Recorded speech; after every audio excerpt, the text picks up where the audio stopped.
Okay, you know I like to get into all kinds of wonky data and engineering stuff, but today I'm going to keep it at a very high level, to the point where I'm not even going to do my usual 10-second channel introduction. I'm just going to assume you know what this channel is and what I talk about. And I do joke about it being like a morphine drip of urbanism outrage, but I do also intend this channel to be therapeutic to an extent, and occasionally to have like information and advice that might help you make a difference. This is designed to be a place where you can come find a weirdo on the internet who spends a lot of time thinking about the same kinds of things you think about, but hopefully does it in like a mildly rational way, so you don't feel like a deranged person who's fallen down like a lunatic YouTube rabbit hole. And today I'm going to talk about urbanism because I don't think we all have a shared definition of what that word means. I think it is a word that is vulnerable to taking on bad connotations. And well, you don't have to share my definition, but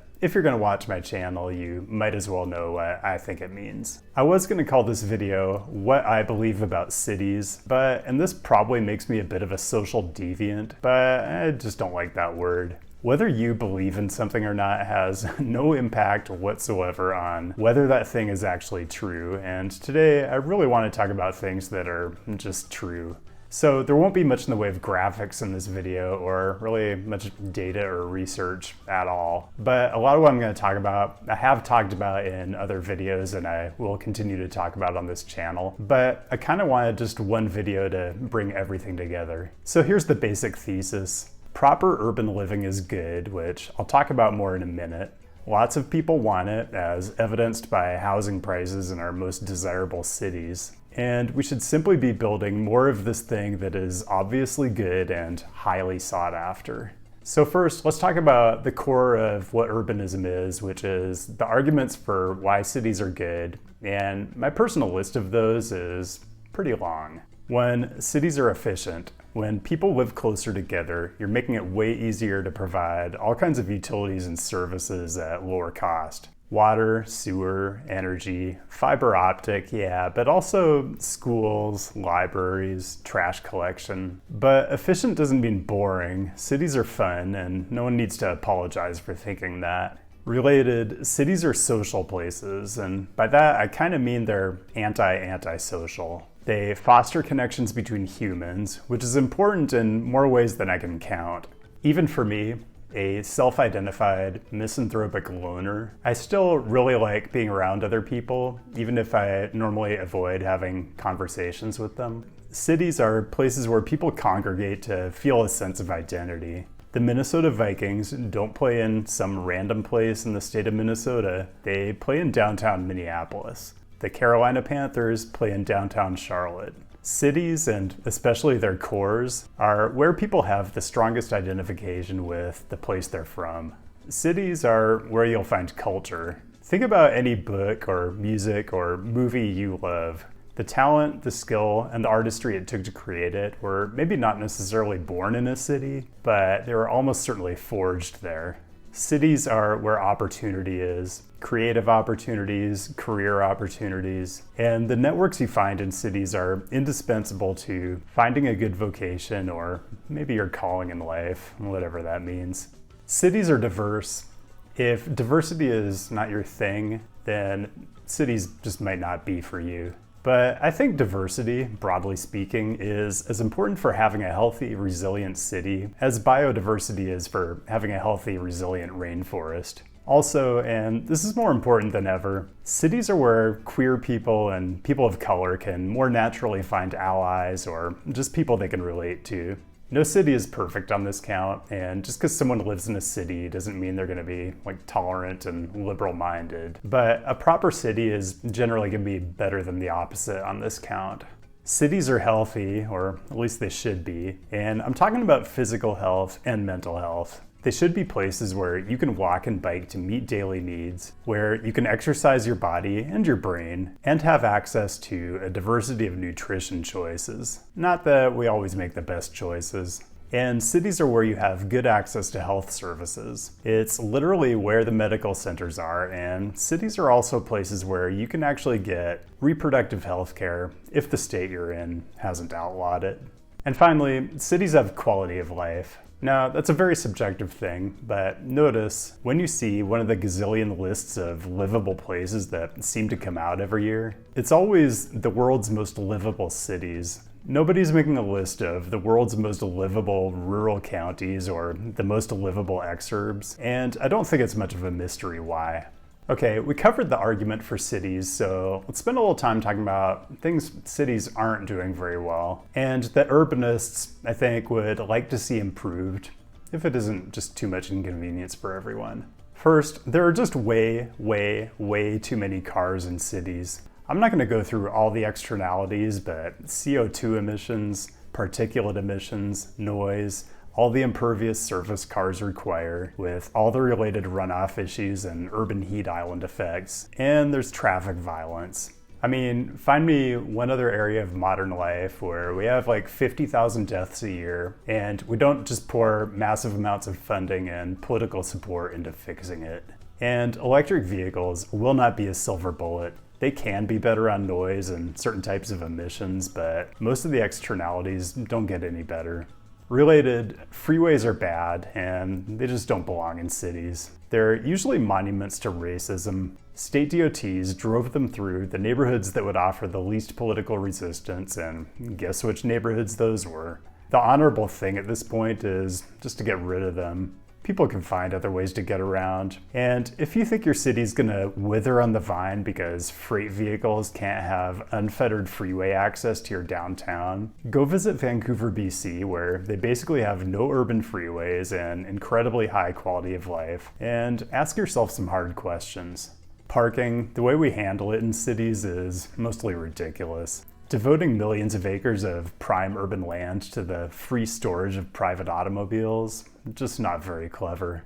Cars, in as much as they belong in cities at all, should be well-behaved guests that defer to humans, not the other way around. Because right now, what we have on the streets of pretty much every US city amounts to asymmetrical warfare. And I don't want to take that metaphor too far, but when a car collides with a human, the car wins, period. The car comes out unscathed and the human ends up in the hospital, or worse. We should be treating motor vehicles as the health hazard they are, instead of giving drivers unfettered access to our streets and letting them operate their vehicles however idiotically they feel like they can get away with.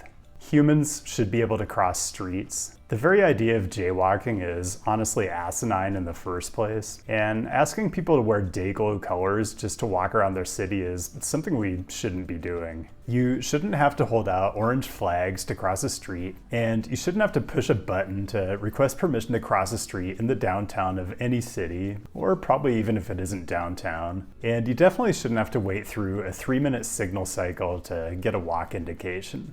Okay, I do want to talk a bit about what I think are some misperceptions of urbanism and why our cities don't always function the way we want them to. But first, a brief reminder to click on all the things and hit the bell if you don't want to miss stuff. Consider the Patreon if you haven't already. It's a great way to engage. I really enjoy the conversations there, and you'll really be helping support the channel. Okay, I've talked about all the reasons why cities are great, but here's what I think is the reason why urbanism is such a big thing in the zeitgeist right now. It's because there just isn't enough of it. There's an undersupply, and you don't have to look any further than where housing prices are at in the most walkable, transit-rich places. So if you're an urbanist, I think that means what you want to see is more housing in the places that already have a high level of urban amenity, or improving the level of urban amenity in places where you already have lots of housing, or just doing more of both. You know, there's this idea out there that making cities more walkable, more dense, more transit-friendly places is really just a global conspiracy to make you give up your car. But the current condition of things in our urban areas is very much the opposite.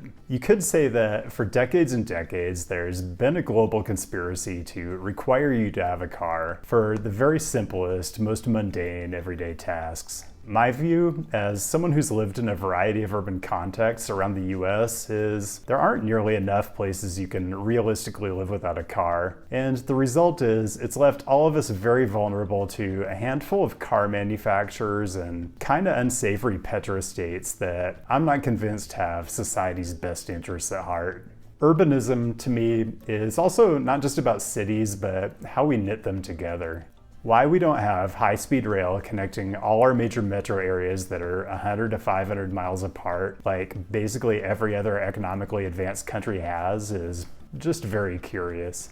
So here's a question that sometimes gets asked. Is this socialism? Is it Marxism to have neighbors live closer to you than like 100 feet? I mean, the US has always had kind of a soft socialism. Social Security, Medicare, bailouts for publicly held corporations that we've collectively decided are too big to fail. You know, when I visited Miami, I did a running joke about how there was urbanism for the rich and car dependency for everyone else. Well, in the US, sometimes it feels like socialism for the rich and dog-eat-dog capitalism for everyone else. All this to say, I think it's clear that benevolent billionaires won't be the ones to fix our cities, and we just have to do the work ourselves. I'm not saying this is easy. Being an urbanist in the US means being an underdog, and a pretty sizable underdog at that. But having a chip on your shoulder can be a very powerful thing, so I say embrace the fact that the odds are completely stacked against you. I mean, what other country actually passed a National Interstate and Defense Highways Act in the 50s, early in the Cold War, when putting the word defense in the name of just about any legislation was probably a winner, and then just spent the rest of the century plowing freeways through our cities?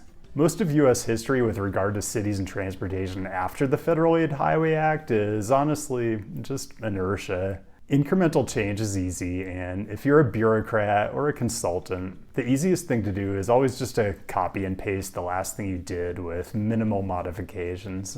I was a planner and a consultant for a long time, and I think that most planners and consultants know better. We just aren't doing better. Inertia and sunk cost are really powerful psychological obstacles that are hard to overcome, especially when Americans largely seem trapped in a sort of Stockholm syndrome of car dependency. So this channel is, I guess, my attempt to build some sort of constituency of people who think differently about all this and are ready to start showing up.